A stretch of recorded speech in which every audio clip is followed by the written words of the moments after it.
Okay, welcome to Day 3, Part 1. In this lecture, we're going to take a look at graphs, of which the binary tree structure that we looked at last week is just one example. We're going to take a look at the breadth-first search algorithms that allows you to find the shortest path between two items within a graph. And we're also going to have an introduction to a technique of developing algorithms called dynamic programming.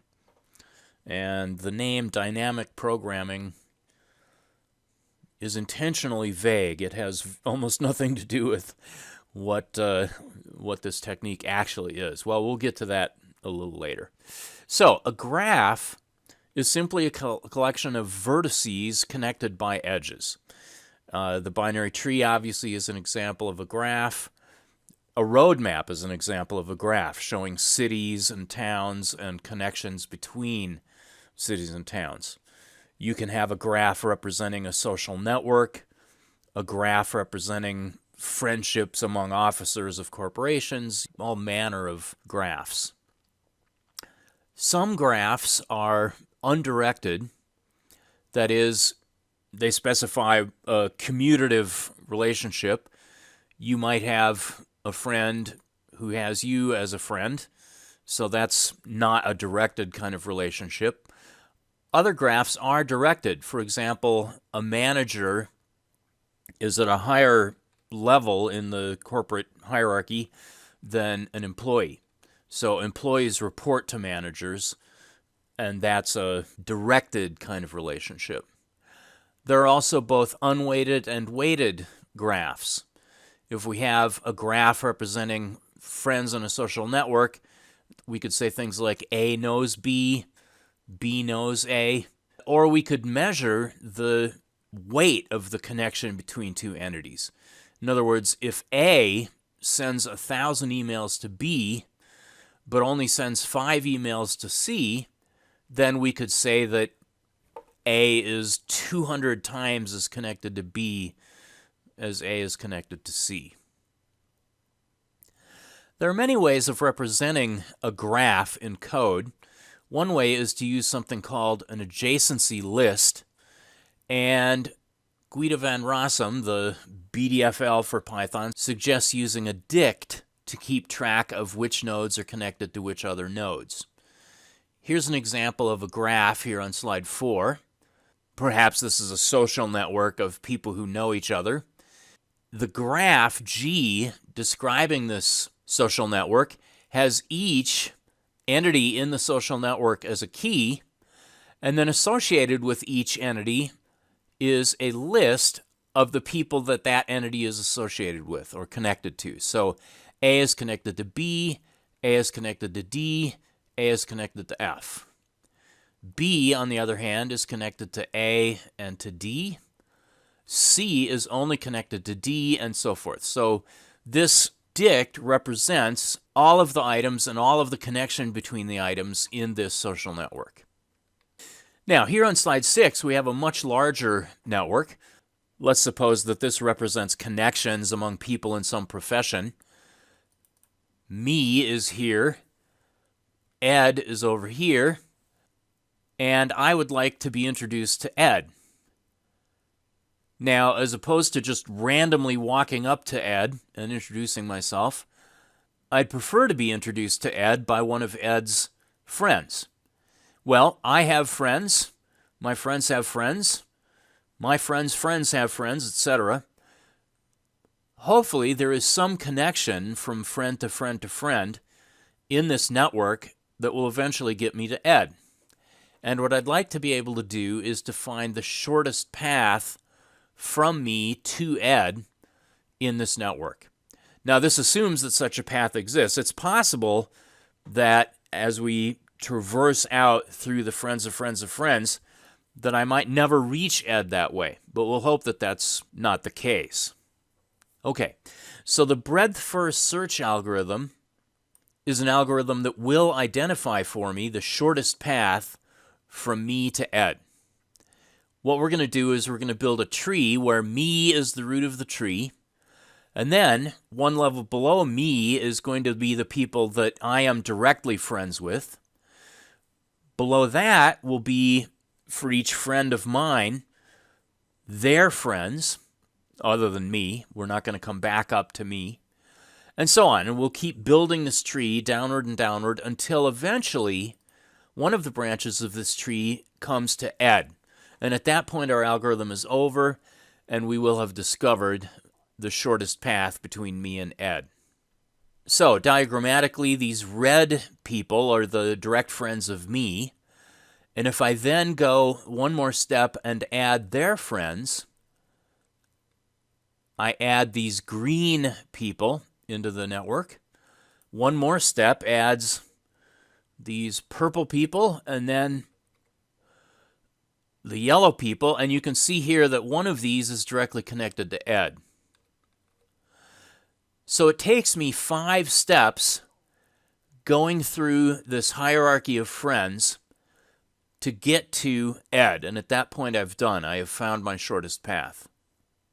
All right, so let's put this into code, more or less. We're going to look at some pseudocode here. First, we're going to have a dictionary, G, which represents this entire graph, and we know how to do that. Then we're going to have T, the tree starting from me and working outward from me. Now, once we have visited someone in this network, there's no point in revisiting that same person again. So we're going to keep track of a set of nodes that are already in the tree. What do I mean by this? Well, me is the root of the tree. A is one step below me in the tree. Then B is one step below A, therefore 2 steps below me in the tree. I could then say, well, B is connected to A, so A could go into the tree 1 step below B, but I've already visited A. A is only 1 step from me, and it's not useful to me. In fact, it's counterproductive to me to know that A is also 3 steps from me. In other words, if I go from me to A to B to A, I can find a path from me to A in 3 steps. But that's a longer path than the shortest path to A that I already know. So once I have found the shortest path from me to a particular node, I don't want my algorithm to explode exponentially by identifying longer paths as well. The fourth data structure that I'm going to need here is a list of nodes that are currently at the bottom of the tree, because these are the nodes whose neighbors I need to check next to go down to the next level of the tree. So here on slide 13 is my almost Python code for implementing this breadth-first search algorithm. And I've backed up the image over on slide 6 to the original image with no nodes identified yet as being in the tree. All right, so this is our breadth-first search algorithm. G, the dictionary representing the graph, is our first argument. Root, which is the argument representing the original item, is the second argument, and the target that we want to get to is the third argument. So in this case, in this example, root is me, target is Ed.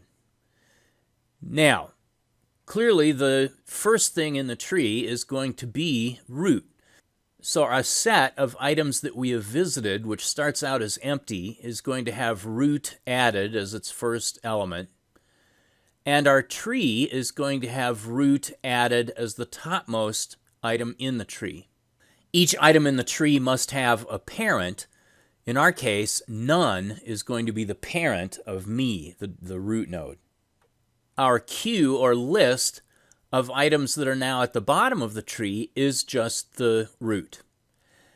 Now, as long as there are items at the bottom of the tree, what we're going to do is we're going to grab the front item from that queue, and if that node that we've just grabbed from the queue is the target, that is, in this particular case, if the root is Ed, we're done, and we just return the path of items from me to Ed. Of course, me is not Ed, so what we need to do is drop down to this loop and say, okay, for the list of items that me is connected to, and remember in the dictionary, I use the item as a key, and what I get back from that is a list of the items that are directly connected to that item. So what I'm getting here is a list of items that are directly connected to me. If the current item is not already in the set of items that we visited, we'll add it to the set of items that we visited, and we'll add this item to the tree with the current node as the parent. Okay, now when I originally created the tree, the root node has no parent, so I specified none as the parent for the root. Here I'm specifying me as the parent for the node that is directly connected to me.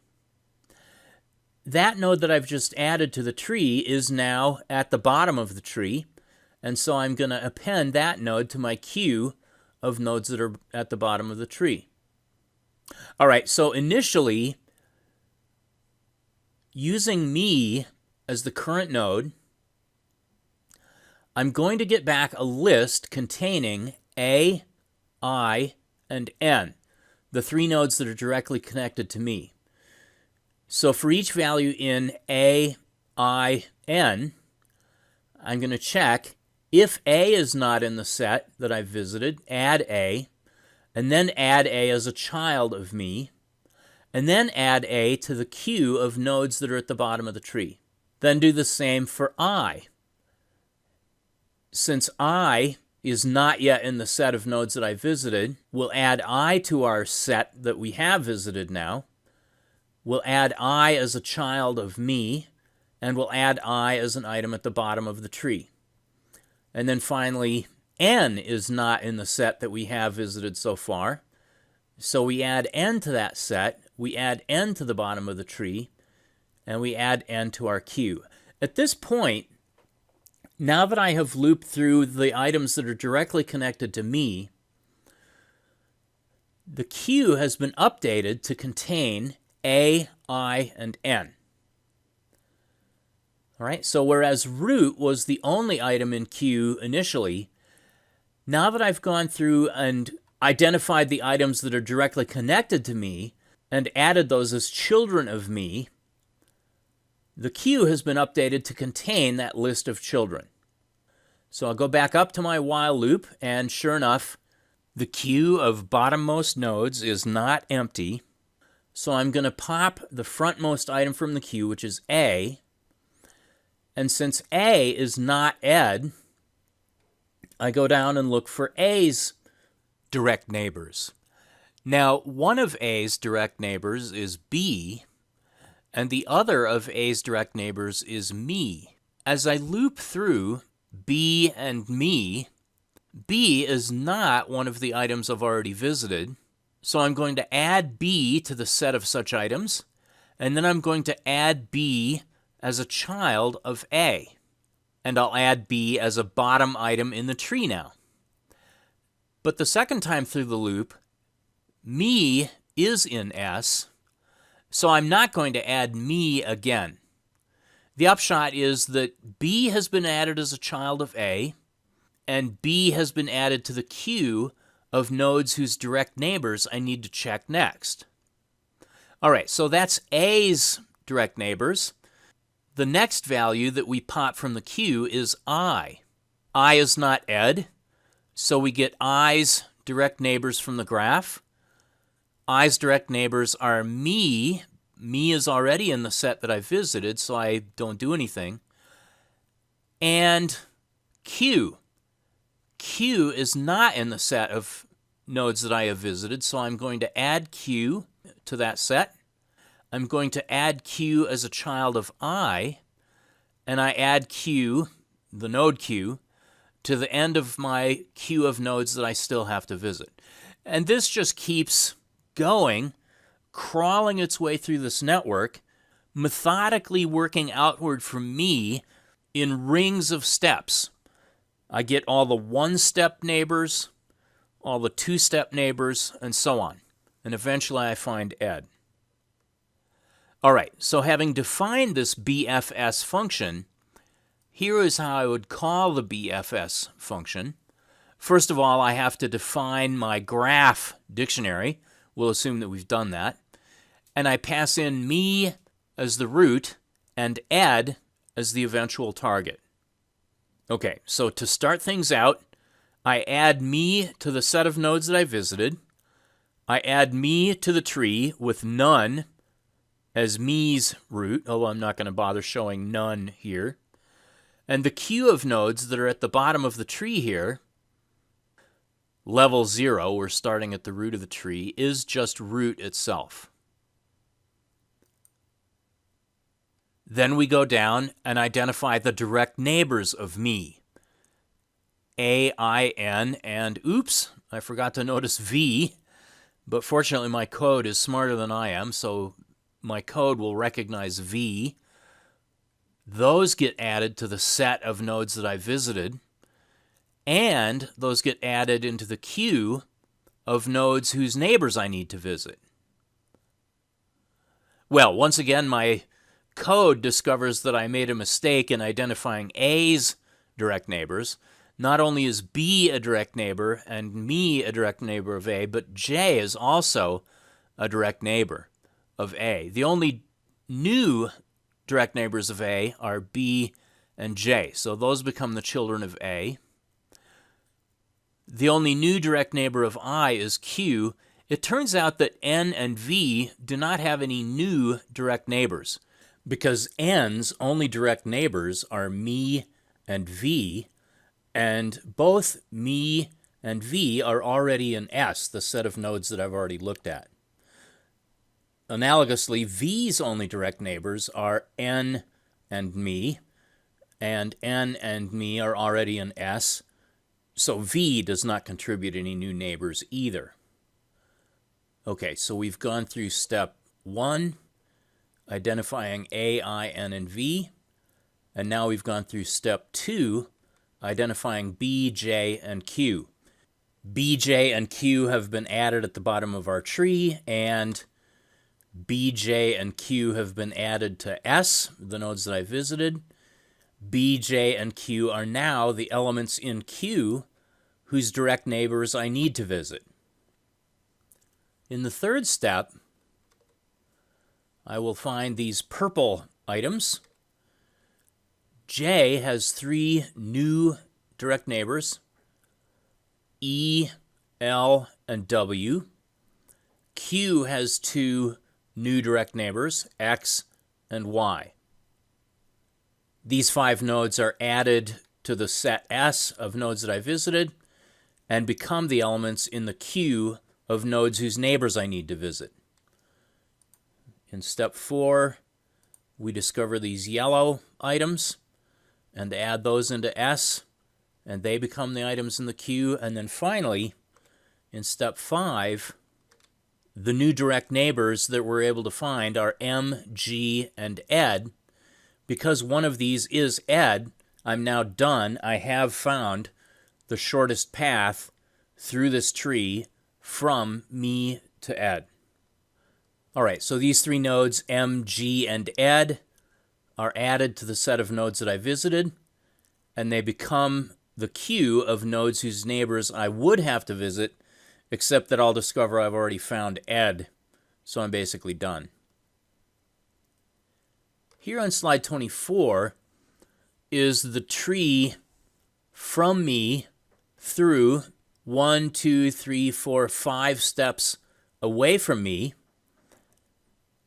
Starting from Ed, I can trace back Ed's parent, Ed's parent's parent, etc., to discover the shortest path from Ed back to me, which in turn is the shortest path from me to Ed. I would just reverse the direction of those references. All right, so I have found my target, and now I have the shortest path from me to Ed.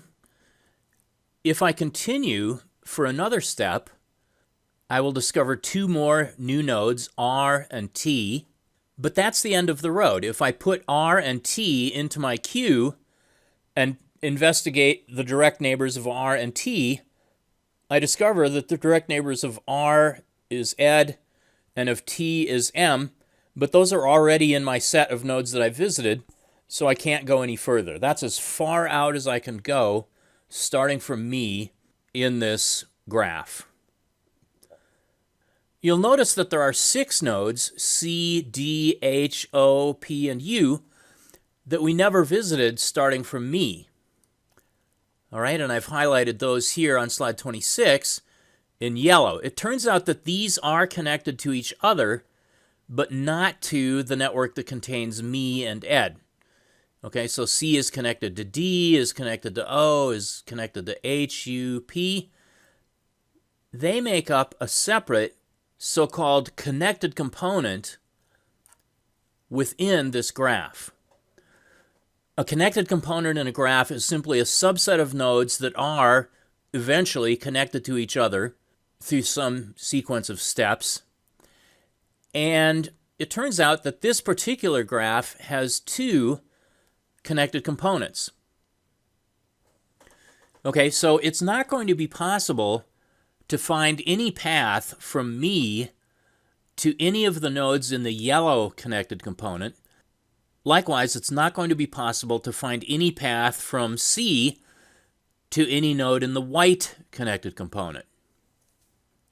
So the primary thing that the breadth-first search algorithm is usually used for is to find the shortest path between 2 items in a graph. Another thing that you can use breadth-first search for, though, is to identify all of the connected components that exist within a graph. Let's suppose that identifying connected components was our task, rather than finding the shortest path from me to Ed. Well, in that case, I could start with my graph, and I could simply look at the first item in the graph, A in this case, and I can use breadth-first search to identify the connected component containing A. Once I've found the connected component containing A, I could simply move on to the next item, B, and identify the connected component containing B. Well, B, I would immediately discover, is already in the set of items containing A. So I'm done with B. Then I would go on to the next item, which is C, and I would use breadth-first search to identify the connected component containing C, which would give me this yellow connected component. At that point, I would discover that I have all of the items in my graph in some connected component. And so I would know that I have identified all of the connected components, and there are actually just 2 of them. In a really large social network graph, containing hundreds, perhaps thousands or tens of thousands of items, what you typically discover is that there are a small number of really huge connected components, and then a much larger number of really small connected components with 1 or 2 or 3 items in them. Okay, so that's our discussion of graphs and breadth-first search enabling us to find shortest paths and connected components. Next up, we're going to take a look at, wait for it, dynamic programming. Okay, so dynamic programming is a methodology for solving some complex problem by breaking it down into simpler subproblems and exhaustively solving all of the possible subproblems. The main difference between dynamic programming and just ordinary top-down programming or recursive programming is that in dynamic programming, we're careful not to resolve subproblems that we already know the answer to. And we do this by what's called memoizing solutions that we've already computed. Memoizing is not a misspelling. The idea is that we're going to create a memo of each simple subproblem that we've already solved. So this was originated by a fellow named Richard Bellman at Rand Corp, which was a defense, well, still is, a defense contractor in the United States. And at the time, according to Richard Bellman anyway, the Secretary of Defense was from an industrial background and had great suspicion of scientists doing research. Apparently, this defense secretary felt that scientists doing research just meant scientists sitting in their offices wasting time. So Richard Bellman developed this term called dynamic programming Not because it really meant anything, but because it certainly sounded good to someone who was interested in efficiency and productivity. Dynamic certainly sounds exciting, and programming certainly sounds like you're working. Okay, so to motivate the notion of dynamic programming and the idea of memoizing, let's take a look at our Fibonacci number computation that we talked about earlier. This version of the Fibonacci sequence function is the same as the recursive version that we saw before, with one minor change, which is that instead of having two return statements in it, we're storing values in a variable called ret, and when we're done, we're returning the value of that ret variable. Now, we know that this works, and because the int data type in Python is arbitrary precision, this will work, in fact, for any value of n, assuming that we're willing to wait long enough and have enough memory on our machine. For example, if we look at how this function computes f of 5, well, it does that by adding f of 4 to f of 3. Computing f of 4 involves computing f of 3 plus f of 2. So you can see that this is requiring us to compute f of 3 twice. And as we get down to the next level, we'll see that we end up computing f of 2 3 times. F of 1 ends up being computed a total of 5 times in this naive recursive algorithm. So, how can we modify this algorithm to avoid computing any of these values more than one time? Well, so in order to get some value f of n, we're going to need to know f of n minus 1 and f of n minus 2. In turn, that's going to require us to know f of n minus 3, f of n minus 4, all the way down to f of 0. And it would be much better if we could compute each one of these values one time and then just look up values that we've already computed. That, in fact, is what this modified algorithm does by adding memoization into the recursion. Okay, so a dictionary is often a convenient way of setting up memoization because we can map the argument to the previously computed value using a dictionary. Initially, because we haven't computed anything yet, our dictionary is going to be empty. We will call f of n, and this time, rather than computing anything for f of n, we will test whether n is already one of the keys in our dictionary. If so, we can simply return the value that we had already computed for n. But if n is not already a key in our dictionary, then we'll do our usual recursive call. If n is 0 or 1, we'll set our ret variable to n. Otherwise, we'll set our ret variable to f of n minus 1 plus f of n minus 2. Now, here, before we return the result, is where we remember this result that we have computed. So, after computing ret, but before returning ret, we add ret as the computed value associated with the key n in our dictionary. This makes a dramatic difference in speed. It, as is said here on slide 31, turns the algorithm into a linear time algorithm rather than an exponential algorithm, which is what the naive recursion was. All right, so let's run these two examples so that we can get a feeling for the difference. Here is our naive implementation, our direct recursive implementation of the Fibonacci sequence. It's the same as the code on slide 29. And we know from experience that when we run this, as we get into larger and larger values of n, this thing slows down pretty badly. Let's run it. Okay, up through 30 is pretty quick. And then all of a sudden, things start really slowing down.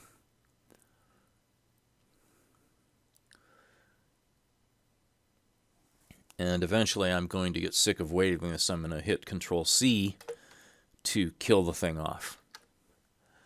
But let's take a look now at our version using memoizing, so that when we compute f of 0, we don't have to recompute it again. When we compute f of 1, we don't have to recompute it again, etc. Here is that version of the code. Okay, so here we have our dictionary that's going to remember previously computed values. So if n is in the dictionary, we're done. Otherwise, we'll do our computation as usual, and then we'll memorize the value that we computed. Okay, now this test code actually goes way beyond the test code that I had for the naive recursive version, which slowed down badly once we got up to around 35. Let me run this. Zip. Okay, so the change from the exponential performance of the naive recursive approach to the linear performance of the memoized approach is quite dramatic. And if we take a look back at our diagram on slide 30, we can visually see why this is. Recursion is going to march its way down the left side here first. So when we compute f of 5, the first thing that happens is we first discover that that's not already memoized. So we compute f of 4, which is not memoized. We compute f of 3, f of 2, f of 1. For f of 1, we just get a number back, and we memoize what that number is. Then we need to compute f of 0. For f of 0, we just get a number back, and we memoize what that number is. F of 1 plus f of 0 gives me f of 2, which we memoize. When we then return up to finishing the computation of f of 3, we have our value for f of 2, and we know the value for f of 1. We don't have to recompute it, so we just add those up.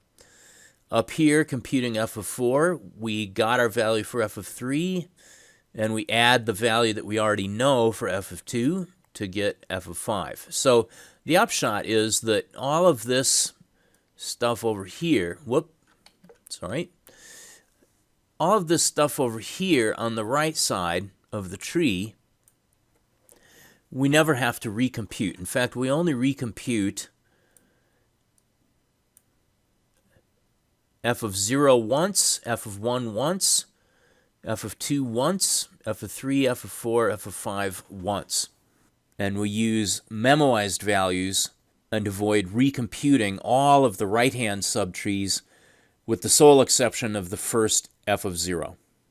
Okay, so the basic general dynamic programming methodology for discovering the solution to some problem is break that down into simpler subproblems that you solve recursively. We need to make sure that we have solved every conceivable subproblem so that we haven't missed any cases that might give us the optimal solution. Once we've solved every possible subproblem, we will simply select what the optimal solution is, and we're done. Now, in order to prevent recursion from exploding exponentially, we will add memoization, typically in Python using a dictionary, so that we don't have to recompute any value that we already have computed. In the case of the Fibonacci numbers, we converted an exponential algorithm into a linear algorithm. Often we're not going to be able to do this well, but we'll settle for getting a polynomial order algorithm. That is typically something like an n squared or n cubed algorithm. Now, I know in the past that I have said n squared is really bad and n cubed is horrifically awful. That is still true, but neither of those is anywhere nearly as bad as an exponential algorithm. However bad an order n cubed algorithm may be, it's still a very dramatic improvement over an exponential algorithm. So we simply learn to take what we can get, and if what we can get is still not good enough, then that leaves room for even further research. Okay, now for Fibonacci numbers, our task was pretty straightforward. We simply needed to compute and return the nth Fibonacci number, and we didn't have to make any decisions along the way about which direction to go or whether to buy something or sell something. A more typical dynamic programming problem usually involves maximizing or minimizing some so-called objective function. such as some cost or some income or some distance or some amount of fuel or something along those lines. And maximizing or minimizing, in turn, is going to require you to make decisions. If you're traveling from one city to another, when you come to an intersection, should you turn left or right? Should you continue straight ahead? If you're dealing with assets, should you, in order to maximize your profit, buy the asset, sell the asset, hold the asset? And what we want is a true maximum or a true minimum, not some statistically most likely good result. So what we're going to do is to try every possible decision that can be made and identify from among all those decisions which sequence of decisions leads to the best possible outcome. All right, so we're going to put together a recursive solution to our problem that checks every single possible decision. And what we need in order to prevent this from exploding exponentially is a good form of the recursive solution that allows us to memoize things efficiently so that we reduce as much as possible the need for recomputing values that we already know. And this is typically the hard part, is figuring out from among a family of recursive solutions that will, by brute force, check every possible decision, which one results in having to do the least recomputations of things.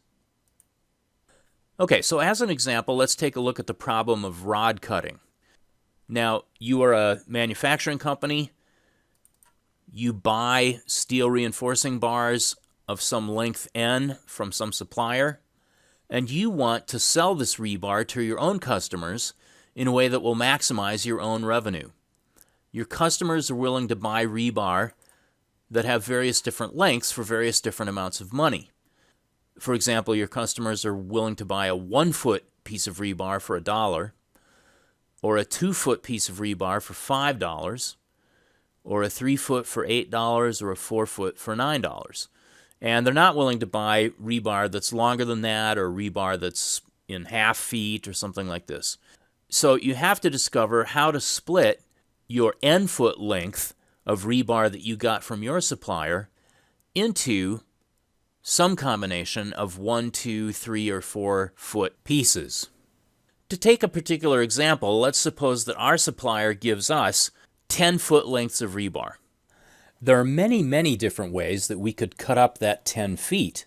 For example, we could create 10 1-foot pieces of rebar.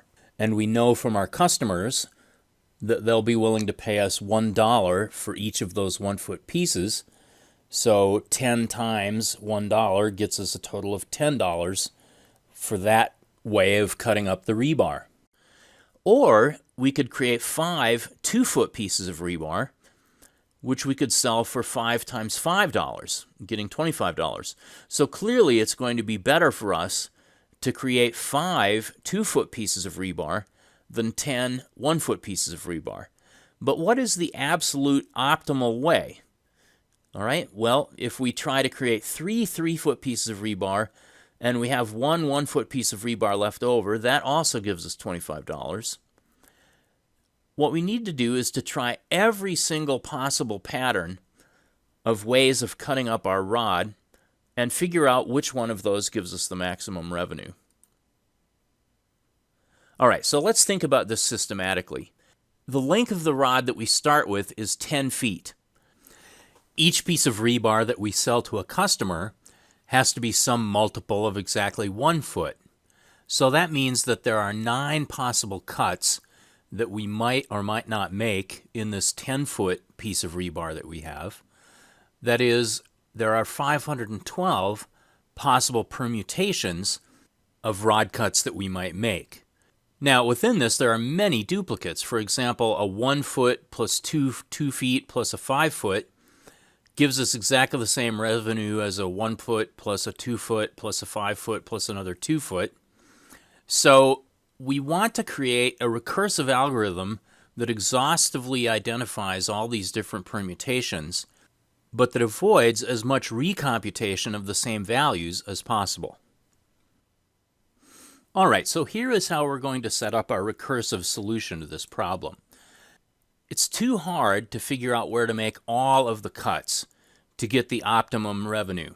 So what we're going to do instead is to iterate over all of the possible places where we might make the first cut, and if we can figure out the maximum possible revenue from making the first cut at 1 foot versus making the first cut at 2 feet versus making the first cut at 3 feet and so forth, we will have figured out, after we've checked all of those possibilities, what the maximum possible revenue is that we can generate from an N-foot piece of rebar. All right, so we're going to return to the general case of having an N-foot long piece of rebar to work with. And within that N-foot length, we'll have K be the position where we're going to make our first cut. We'll just sell the left-hand part for the best price that we can get, and then we'll call a recursive algorithm to try to find the optimal way of cutting up the right-hand remaining part. All right, well, if we have no rebar, we're going to get $0. On the other hand, if we have an N-foot piece of rebar, then the maximum revenue that we can possibly get is going to be the maximum that we can get given where our first cut is made, with that first cut going from 1 feet to N feet. Now, if the first cut is at N feet, that means that we didn't cut the rod at all. The maximum revenue that we can get from making our first cut at K feet is going to be whatever price we can get for that K foot piece, plus the maximum revenue that we can obtain by properly cutting up the N minus K foot remaining piece. You can see that the form of those two equations, where we have the maximum revenue for 0 feet, and then a formula for the maximum revenue for N feet, which will eventually wend its way down to making use of the maximum revenue for 0 feet, those two equations are essentially the same form of recursion that we looked at for computing the factorial function, where 0 factorial was 1, and n factorial was n times the factorial of n minus 1, or for the Fibonacci recursion, where the Fibonacci number for 0 was 0, the Fibonacci number for 1 was 1, and then the Fibonacci number for n was the Fibonacci number for n minus 2 plus the Fibonacci number for n minus 1. So exactly the same structure, but this time we're computing the maximum revenue over a loop on possible positions for the first cut. Okay, so let's look at some specific values of N, that is, specific lengths of rebar that we get from our supplier, and we'll figure out what the maximum revenue that we can get is from chopping that rebar up and selling it to our customers. The top part of slide 40 just repeats our recursive formula with the little note here that price sub k is going to be 0 except for cuts k in the 1, 2, 3, and 4 foot lengths. All right? So let's suppose that what we get from our supplier is a 1 foot length of rebar. Well, we're going to iterate over all of the possible places that we can make the first cut. In our loop, with k going from 1 to n is 1. So the only place that we can make our first cut is at the end of the 1 foot piece that we have. Therefore, our maximum revenue is going to be the price that we can get for the 1 foot piece, which is $1, plus the price that we can get for the 0 remaining feet, which is $0. Well, the max of $1 is just $1. So the maximum revenue that we can possibly get if our supplier gives us a 1 foot piece of rebar is $1. Let's suppose that our supplier gives us a 2 foot piece of rebar. Now what's the maximum possible value that we can get? Well, again, we're looping, this time k going from 1 to 2. One possibility is that we will make our first cut after 1 foot, so we will be able to get $1 for the 1 foot piece, and we'll have to figure out what the maximum revenue that we can get is from the remaining 1 foot. Actually, we figured that out over here, so if we figure that out again, we'll still get $1. That's $1 plus $1 is the first possibility. The second possibility in our loop is that we make the cut at 2 feet, that is at the end of the 2-foot piece of rebar. We can get $5 for that 2-foot piece of rebar, and of course $0 for the remaining 0 feet. And those are our two possible values of K. We can make our first cut at 1 foot, we can make our first cut at 2 feet. And we can see that the maximum revenue we can get there is $5. Continuing on to looking at a 3-foot piece of rebar that we get from our supplier. Well, now we have to compute the maximum over 3 possible first cuts. The first cut might be at 1 foot, or at 2 foot, or at 3 feet. And we can simply look up in our price table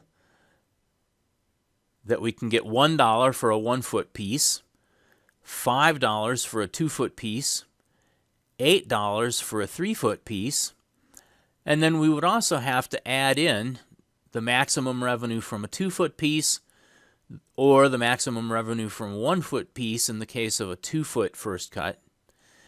Or in the case of a 3-foot first cut, we have nothing left, and so we get $0. Now, if we compute the maximum of these 3 possibilities, we see that $8 is the maximum revenue that we can get. And we simply repeat this recipe for figuring out the maximum revenue that we can get from 4 feet, from 5 feet, from 6 feet, from 7 feet, whatever we want that maximum value of N to be. We end up doing more and more and more work, obviously, as N gets larger and larger. So let's take a look at the code that implements this recursive algorithm. Here on slide 43, we have the naive implementation of this recursive rod cutting algorithm that we've just looked at. By naive, I mean that we have not yet added any memoization. We'll come back to the memoization in a minute. Okay, so the first thing that we have in here is our price lookup. We can sell a 1-foot piece of rebar for $1. We can sell a 2-foot piece of rebar for $5. A 3-foot piece for $8, a 4-foot piece for $9. Now, any other length of rebar our customers won't buy, so we get $0 from anything other than a 1, 2, 3, or 4-foot piece of rebar. We could have set this up as a chain of if, elif, elif, elif for each of these saleable lengths of rebar, 1 feet, 2 feet, 3 feet, 4 feet. I've chosen to use a lookup table here, implemented as a list, so that item sub 1, if we have a 1-foot piece, is $1. Item sub 2, if we have a 2-foot piece, is $5. Item sub 3 is $8. Item sub 4 for a 4-foot piece is $9. And anything outside of that range, anything not greater than or equal to 1 and less than or equal to 4, is always going to give me back a price of 0. Okay, so a lookup table using a list, or perhaps a lookup table using a dictionary, is one way of implementing such a price lookup function. Of course, what really matters here is our maximum revenue function. We're going to start out by creating a variable maxRev that is initially 0. The reason that I'm creating maxRev to be initially 0 is because later on, when I'm looping through all the possible first cuts that I might make, I'm going to want to compute the maximum of the maximum revenue that I've remembered so far, plus the price of a piece cut at K feet, and the maximum revenue for the remaining N minus K feet. If maxRev doesn't exist here, this max function call is going to raise an exception, and my program is going to crash. All right, So let me bring back onto my right-hand screen our algorithm.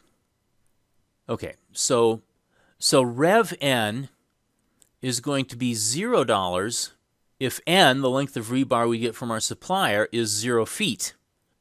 On the other hand, if n is 1 foot, we know that the maximum revenue we can possibly get is just the price of 1 foot. We only need to worry about looping if n is at least 2. Okay, so if n is at least 2, we're going to loop from 1 foot up to, but not including, n plus 1 feet. All right, so in other words, if n is 2, we're going to loop from 1 up to, but not including 3, 1 and 2, in other words. And our maximum revenue is going to be updated to be the maximum revenue we've computed so far, or the price of a k-foot piece plus the maximum revenue from the remaining part. This is simply Python code implementing exactly this statement here. Let's demonstrate that this works. Here is my naive rod cutting program. Same code as on slide 43, but we do have some test cases here. I will run this. And okay, this is interesting. We see that we discovered a couple of ways of getting $25 out of a 10-foot piece of rebar, but apparently it's possible to get $26 as the maximum amount from a 10-foot piece of rebar from our supplier. You can see that this recursive algorithm is slowing down dramatically once we got past about 20 feet. And in fact, I'm sick of waiting for this, so I'm going to press Control-C to kill this off. Let's next smarten up our program by adding memoization to it. Here is the same algorithm, except with memoization added to it in the same way that we added memoization for our factorial function. We start out with a dictionary that's empty, and then for the argument value n, if n, that is the feet of rebar that we get from our supplier, already has a maximum revenue stored in m, we'll simply return whatever that maximum revenue is. Otherwise, we will run our decision and loop. Having computed the maximum revenue that we can get from an n-foot piece of rebar, we're going to save that maximum revenue into our map and then return the maximum revenue. Now, I want to point out, if we go back to our rod cutting examples, notice on slide 40 that when we were computing the maximum revenue for a 1-foot piece of rebar, we needed to get the maximum revenue for a 0-foot piece of rebar. But actually, we've already computed that, and that's stored in our map. So that does not involve calling another function. We just look up the revenue from 0 in our table. And we memoize the revenue from 1. If n is 2, we look up the price for a 1-foot piece, we look up the price for a 2-foot piece, and we can find Rev 1 and Rev 0 in our dictionary. We don't have to compute Rev 1 or Rev 0. Going on to Rev 3, we're making use of Rev 0, Rev 1, Rev 2, which are in our dictionary, and we're adding Rev 3 to our dictionary. So the performance of this is becoming quadratic now, rather than an exponentially exploding tree of recursive calls. Let's confirm that this version of the code with memoization is dramatically faster than the naive implementation without, even though they will eventually produce the same values. Here's what we got when we ran our naive version. $26 for a 10-foot piece of rebar that we cut up. $40 for a 15-foot piece that we cut up, and so forth. For our memoized version of this algorithm, here I've added even more lengths of rebar that we might get from our supplier. Although, I guess a 100-foot piece of rebar from our supplier would be a little difficult to fit on the truck. But let's see what we get here as far as performance from this implementation that's using memoization. Zip. All right. Good. So we have maximum revenues that we can achieve from lengths of rebar from our supplier, ranging from a 10-foot length up to actually 200-foot length. Okay, so that is one relatively straightforward example of dynamic programming, where we create a recursive solution that solves for every possible combination sort of by brute force, but we organize our recursion in such a way that we can memoize answers to subproblems in a convenient order to dramatically speed up the calculations. Okay, so earlier we looked at breadth-first search, which gave us a way of finding the shortest path from some source node to some target node in a graph. In our example, we assumed that the graph was undirected, that is, you could go either direction from node to node. And we also assumed that there were no weights involved, that is, going from one node to another node just, in effect, had a cost of 1 or a constant cost. Now we would like to look at the problem of finding the shortest path, or what we might call the least expensive path, from every source to every target throughout a graph. Here in the upper left corner on slide 46, we have a representation of a directed, weighted graph involving 4 nodes. The arrow indicates the direction that we can travel in, that is, we can go directly from node 1 to node 4. However, there is no direct connection from node 4 back to node 1. And these red numbers here represent the cost of going from one node to another. Now, that cost might be in dollars, it might be in time, it might be in distance, it doesn't really matter. The point is that it costs us 1 something to get from node 1 to node 4. And it costs us 7 somethings to get from node 4 to node 2, and so forth.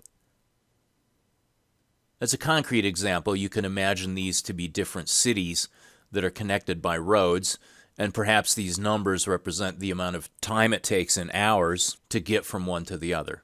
So we can go directly down a one-way road from city number 1 to city number 4 in 1 hour, but there is no direct node back from city number 4 to city number 1. It takes us 7 hours to get directly from city 4 to city 2, but takes us less time, perhaps there's a higher speed limit, to get from node 2 back to node 4, and so on. We represented our original graph using a dictionary, mapping each node to a list of nodes that were directly connected. But now we have a more complex situation because nodes are not necessarily bidirectionally connected, and we also have to keep track of different costs of going from one node to another. So a common way of representing this kind of information is to use a so-called adjacency matrix, where we have all the nodes in our graph as indexes into rows. We consider those the source nodes. And we likewise have all the nodes in the graph as columns. These are the target nodes, or the 2 nodes. The cells in this adjacency matrix, A sub 0, shows the cost of getting directly from a source node to a corresponding target node. Now, if the cost is 0, that means it's the same node. So there's no cost in getting from node 1 to node 1, or in getting from node 2 to node 2. We're already there in these cases, so the diagonals are filled in with zeros. If no direct connection exists between 2 nodes, we mark that with an infinite weight. So we cannot get directly from node 1 to node 2. Therefore, if 1 is our source and 2 is our target, we're marking that with an infinite symbol. Similarly, we can't get from node 3 directly to node 1, so we have another infinite symbol there. All these other values indicate the cost of getting directly from some source node to some target node. So starting from node 2, it costs us 2 hours to get to node 1 directly. Starting from node 2, it costs us 4 hours to get directly to node 3, and 5 hours to get directly to node 4, and so on. All right, so this initial adjacency matrix, A sub 0, tells us the cost of getting directly from each of the source nodes to each of the target nodes. Our goal is to find the shortest path, or the least expensive path, to get from any source node to any target node, and this is going to require us to also check intermediate connections. So we cannot go directly from node 1 to node 2, but we can go from node 1 through node 4 to node 2. And we can go from node 3 through node 4 to node 2 to node 1. So we want to check all of these possible paths that may involve one or more intermediate nodes and figure out what the shortest or least cost path is from each possible source to each possible target. Well, this sounds very much like a dynamic programming problem. We have a lot of nodes, we have a lot of choices to make in terms of how to get from one node to another. So we need to put some recursive algorithm together that tests all possible sequences of decisions and figures out for each node what the shortest path is to each of the other nodes. All right, so here is a recursive algorithm that computes the shortest path, P of S and T, given some source S and some target T. We know that the shortest path from S to T is going to involve looping or iterating over all of the nodes that are directly connected to the target that we're trying to reach. Okay, so let's pick node 1 and node 3 as an example. If we want to find the shortest path from node 1 to node 3, that's going to be the minimum of the shortest paths through all of the nodes that are directly connected to node 3. All right, node 1 is our source, node 3 is our target.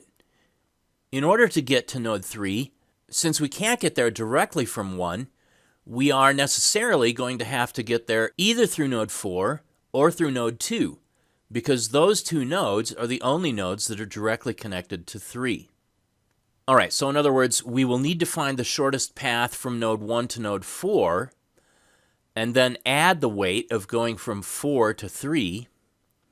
We'll also need to find the shortest path from node 1 to node 2, and add the weight of going from node 2 to node 3, and we'll take the minimum of those two possible values.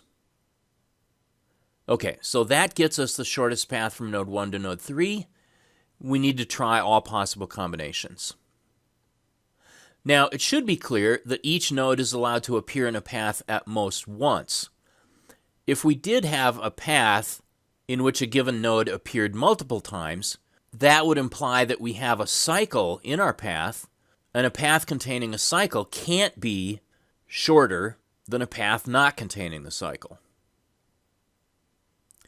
All right, so for our given target node, which was 3 in our example, we're going to have to test all of the directly connected nodes, in this case node 2 and node 4. It really doesn't matter what order we do that in. So we're going to just arbitrarily pick one first and the other one second and go through each of the possibilities. Okay, so our complete recursive formula is that the cost of going from any source to itself is 0. We don't need to worry about those diagonals at all. And then for any source and target that are not the same, we can find the shortest path from each source to each target using our minimization algorithm. Now, when we did our Fibonacci number computation, our original naive recursive algorithm was exponential and blew up very fast. But using memoization, we were able to modify the algorithm so that each time we incremented n by 1, we only had to calculate one more number. And consequently, we were able to get an order n algorithm for Fibonacci numbers much better than exponential. For the rod cutting algorithm, it was also the case that our naive recursive algorithm was exponential, but we were able to find a polynomial time algorithm through memoization. Here, in this problem, we have n source nodes, and we have to compute a minimum cost to get to each of n target nodes. So before we even begin, our algorithm is at least n squared. But by using memoization, we'll discover that we only need to create a list of n adjacency matrices rather than an exponential tree of such matrices. And so we'll find when we're done here that we have an order n cubed algorithm. All right, let's see how this goes. A sub 0 is our adjacency matrix. We can think of A sub 0 as being a shortest path matrix where 0 intermediate nodes are permitted. That is, we're only allowing direct connections. We're going to try adding additional potential intermediate nodes in label order. We have to try all of them, so we'll just, for convenience, do intermediate node 1 first, and then add the possibility of intermediate node 2 next, and so on. A sub k is going to be a matrix containing the shortest possible paths from each source to each target, where we're allowing nodes 1 through k as potential intermediate nodes. That is, here's A sub 0 where we're allowing 0 intermediate nodes. A sub 1 is going to be our shortest path matrix where we allow 1 as the only possible intermediate node. A sub 2 then will be the shortest path matrix where we're allowing 1 and 2 as possible intermediate nodes. And as we step through this, eventually we'll be able to use 1 and or 2 and or 3 and or 4 as possible intermediate nodes. And of course that will exhaust our possible intermediate nodes. We will end up with A sub 4 containing all shortest paths using any of the 4 nodes as a potential intermediate node. Let's take a look at A sub 1 as a specific example and then come back and talk about this red formula here on slide 50. So here on slide 51, we have A sub 0, which is our original adjacency matrix. We can think of A sub 0 as being the shortest paths from each source to each target where only direct connections are permitted. Now, traveling from a source to itself is always 0, so we're always going to have zeros on the diagonal.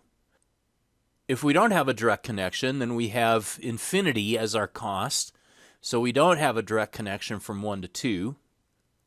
And otherwise, we have these weight values. So getting from source 2 directly to target 1 without any intermediate nodes costs us 2. We're going to construct A1 from the information in the A sub 0 matrix. Now, A sub 1 tells us the length of the shortest path that we can use to get from each of the source nodes to each of the target nodes, where now we're permitted to use node 1 as an intermediate step. All right, A sub 0 is direct connections. A sub 1 is connections where we're allowed to use node 1 as an intermediate step. Now, we can't have cycles. That is, we can't improve anything starting from node 1 by going through node 1 a second time.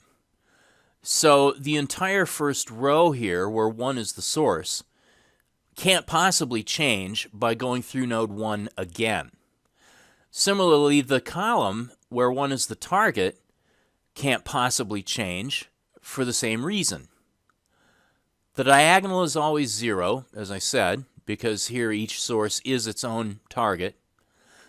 So the only cells that we might change by discovering a shorter path are these 6 cells that are off the diagonal and that are not in row 1 or in column 1.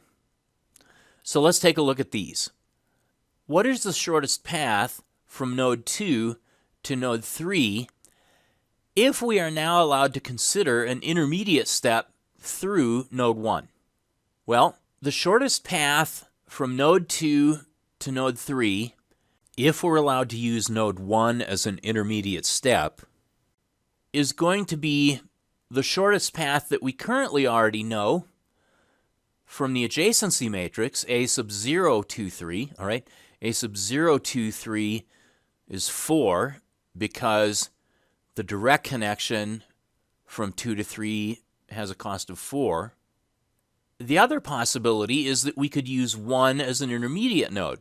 We could go from our source of 2 to the intermediate node 1, and then from node 1 to the target node 3.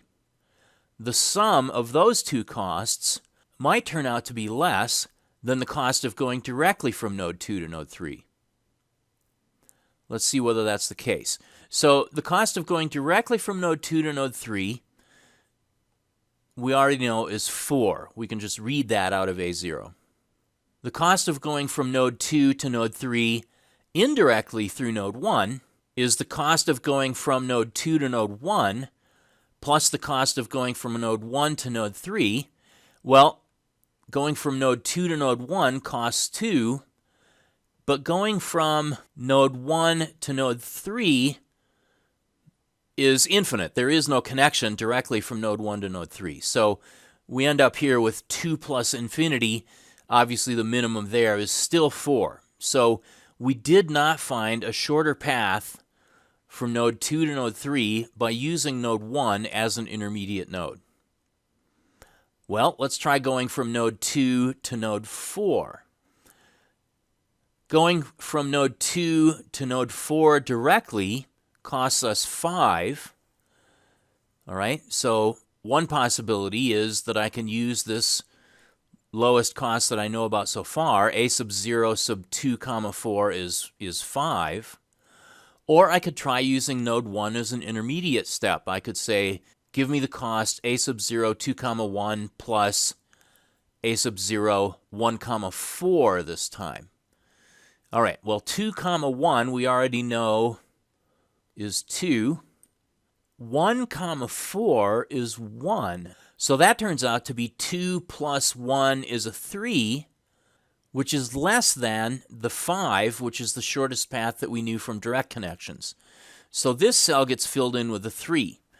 That is, we have found a shorter path from node 2 to node 4 by using node 1 as an intermediate node. Let's see if that makes sense. So we're going from node 2 to node 4. We see that there is a direct route that costs us 5 hours, if these are towns. However, if we go from 2 to 1 to 4, that's only going to take 3 hours. All right, so that's an improvement. Now, the remaining 4 things that might possibly change don't change. There is no direct connection from 3 to 1 or from 4 to 1, so using 1 as an intermediate node cannot help us find a shorter path from 3 to anything else or from 4 to anything else. Okay, so we started with our 4x4 adjacency matrix A sub 0, and using information from that, we have built another 4x4 shortest path matrix in which node 1 is allowed to be an intermediate node. Okay, so if we now take a look back at this messy formula here on slide 50, what we're saying is that In the matrix A sub k, where nodes 1, 2, etc., up to k are permitted as intermediate nodes, the value in a given source comma target slot in the A sub k matrix is going to be the minimum of the value from the A sub k minus 1 matrix that we already know, or the sum of going from S to K in A sub k minus 1 plus going from K to T from A sub k minus 1. See, this is what we had over here. The cost in A sub 1 of going from 2 to 3 was the minimum of that same cell value from A sub 0, or the sum of the cell values where we're using node 1 as an intermediate node between node 2 and node 3. All right, so that's what this messy formula means. Let's take a look next at A sub 2.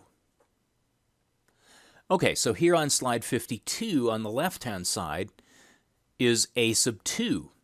A sub 2 is going to be the shortest paths from the source nodes to the target nodes, either because the nodes are the same, that is, the diagonals remain 0, or using a direct connection, or using node 1 as an intermediate node, and now also or using node 2 as an intermediate node. So we're going to construct A sub 2 out of information in A sub 1. Fortunately, we don't have to look back at A sub 0. We can get everything we need from A sub 1. For example, here, A sub 2, 1 comma 3, that is A sub 2 with 1 as a source and 3 as a target, is either going to be the shortest path that we already knew about from A sub 1, or it's going to be A sub 1 with 1 as the source, now allowing 2 as a possible intermediate node, plus A sub 1 from 2 to 3. Okay, so either the shortest path that we already know, possibly using node 1, or the path from 1 to 3 using node 2 as an intermediate node. Now in this particular case, A sub 1 of 1, 3 is infinite. We certainly can't do worse than that. A sub 1 sub 2 is also infinite, unfortunately. So what we're going to compute here is the minimum of infinity or infinity plus something. And so in A sub 2, we still have not found a short path from source 1 to target 3, either directly or by using node 1 or by using node 2 as an intermediate node. Now, for the same reasons that we talked about in A sub 1, the row with 2 as a source and the column with 2 as a target cannot be changed in A sub 2. Because if something in the row were changed or if something in the column were changed, that would imply that item sub 2 is appearing twice in the path, and we're not allowed to have cycles. So the only values in A sub 2 that could possibly change, again, are these values that are off the diagonal and that are not part of row 2 or column 2, that is these green cells. And it turns out that the only one that does actually change is using 4 as our source and 1 as our target. Let's see how that works. All right, so to compute A sub 2, 4 comma 1, that's going to be the minimum of A sub 1, 4 comma 1. All right, well, A sub 1, 4 comma 1 is infinite. We can't do worse than that. Or the sum of A sub 1, 4 comma 2 plus A sub 1, 2 comma 1. All right, we're going from 4 to 1 using node 2 as an intermediate. Fortunately for us, that's going to help. So we go from node 4 to node 2. It takes us 7 hours to get from node 4 to node 2. And then we can get from node 2 to node 1 in 2 hours. Okay, so now instead of not knowing about any connection between node 4 and node 1, since we're allowed to use node 2 as an intermediate node, we now have a connection that takes us 9 hours. So we're able to fill in a sub 2, 4, 1 with 9 rather than the infinity we had back in A1. A sub 3 is going to additionally allow us to use node 3 as an intermediate node. To be clear, in A sub 3, we have either the same node as the source and the target, so the diagonal is always 0. We have direct connections permitted. We also now are able to use node 1 as an intermediate node, and or node 2 as an intermediate node, and or node 3 as an intermediate node. But unfortunately, as we step through our computations here, we discover that being allowed to use node 3 also as an intermediate node does not give us any improvement. So A sub 3 ends up being the same as A sub 2. We have not discovered any new shorter paths. Finally, we get to A sub 4. Here's A sub 4. Now, if the source and target are the same, it's still 0. And now the shortest path may be a direct connection, or it may involve node 1 as an intermediate node, or it may also involve node 2 as an intermediate node, or it may also involve node 3 as an intermediate node, and it may even involve node 4 as an intermediate node. Now, so we've used up all the cases. There can't be any even shorter paths because we've used up nodes 1, 2, 3, and 4 as possible intermediate nodes. And so if we attempted looking for even shorter paths, we would necessarily start creating cycles. Okay, so in A4, row 4 and column 4 cannot be different from what they were in A sub 3. The only values that might conceivably change are these values in green that are off the diagonal, not part of row 4, not part of column 4. Let's take a look at going from node 1 to node 3 now that we're allowed to use node 4 as an intermediate node. Okay, so going from node 1 to node 3 is either the shortest path that we had so far discovered in A sub 3. Well, that's not very helpful. That's infinite. So hopefully we're going to be able to do something better than that. So either it's infinite or it's A sub 3 going from node 1 to 4 plus A sub 3 going from node 4 to 3. So in other words, we're getting from node 1 to node 3 intermediately through node 4. Well, let's see. A sub 3, 1, 4 is 1. A sub 3, 4, 3 is 1. Cool. So 1 plus 1 gives me a 2.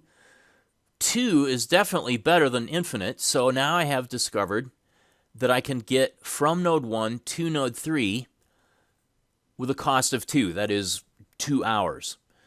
Let's see how that works. We go from 1 to 4 in an hour and from 4 to 3 in an hour. And so we have made it from node 1 to node 3 in 2 hours. Okay, so because this graph is a single connected component, it turns out that in A sub 4, we don't have any infinities remaining. If we got to A sub 4 and discovered that we still had some infinities remaining in our matrix, that would imply, because we have checked all possible intermediate nodes, that there simply is no possible connection between one node and another. But that's not the case here. All of the nodes are eventually connected in some way. And A sub 4 contains the lengths of the shortest paths between all source and target pairs.